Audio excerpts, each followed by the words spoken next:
তৃণমূল জমানায় সরকারি বইমেলাতেও কয়েক কোটি টাকার দুর্নীতির অভিযোগ। জেলায় জেলায় বইমেলা করে তৃণমূল ঘনিষ্ঠদের থেকে বই কিনেছে তৎকালীন রাজ্য সরকার। তৃণমূল ঘনিষ্ঠদের কয়েক কোটি টাকার বই কিনেছে রাজ্য সরকার। অভিযোগ খতিয়ে দেখতে গ্রন্থাগার মন্ত্রী গৌরীশঙ্কর ঘোষকে নির্দেশ মুখ্যমন্ত্রী। আজ জনতার দরবারে অংশ নিতে রাজ্য বিজেপি দপ্তরে যান মুখ্যমন্ত্রী।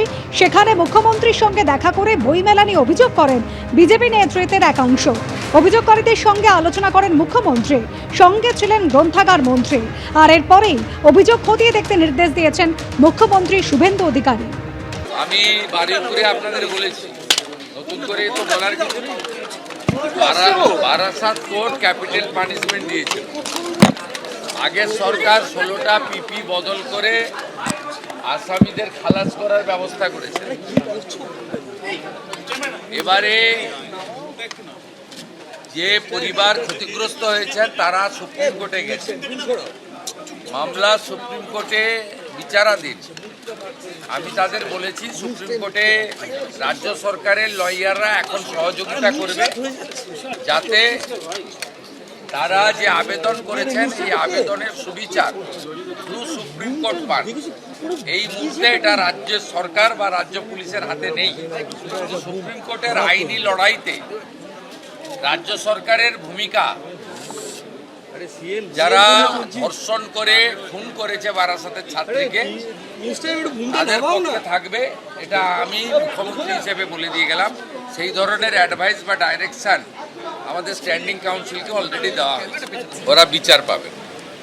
9 জন অভিযুক্ত, কাউকে ছাড়া হবে না। সিবিআই মামলা নেওয়ার কোর্ট অর্ডারে তো সিবিআই নিয়েছে। সিবিআই ঢোকার আগে ওখানকার পুলিশ চার্জশিট দিয়ে মামলাটাকে নষ্ট করেছে।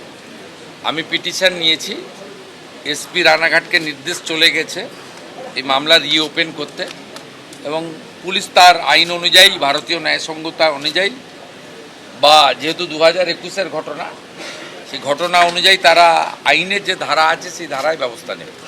আমি মুখ্যমন্ত্রীর ভোটার, ভবানীপুর। আপনি ভোট দিয়েছেন মুখ্যমন্ত্রীকে? কথার কথা বললাম আপনাকে। না, আপনি মুখ্যমন্ত্রীর পারফরমেন্স নিয়ে কি বলবেন? সেটা এখন তো সবে শুরু করেছে, খুব খাটছে। আমার খালি একটাই আবেদন, আপনার মুখ নিঃসৃত যে বাণী, সেই বাণীগুলো যেন আদতে কাজে পরিণত হয়, দেখবেন। আর এই গুন্ডা দমনটা যেন যত্রতত্র প্রয়োগ না হয়, এটা আপনি বলেছেন। এবিপি আনন্দ, এগিয়ে থাকে, এগিয়ে রাখে।